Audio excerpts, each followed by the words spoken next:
So there we have standing one arm press, palms facing away, braced in a rack. So I'm going to teach you how to do a standing overhead press, single arm, braced.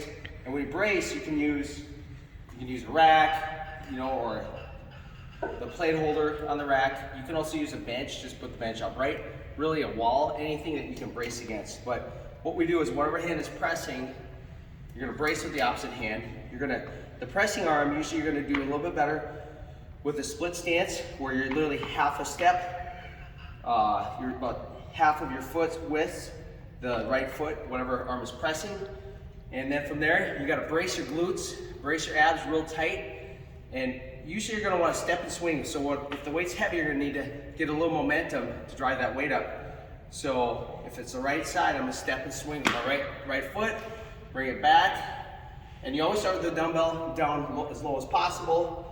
And you're going to do your press up and in, down and out. When you press, you always keep your elbow underneath the load. You don't want your elbow behind the load because then you're going to press up and forwards.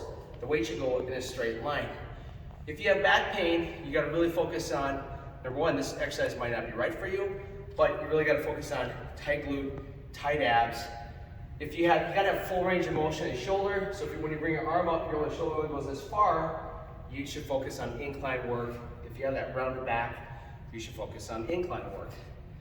But if you don't have any pain, you're good with this exercise, and you should always work through a pain-free range of motion, which means if you need to shorten the range of motion, go through a little less range, that's acceptable as well.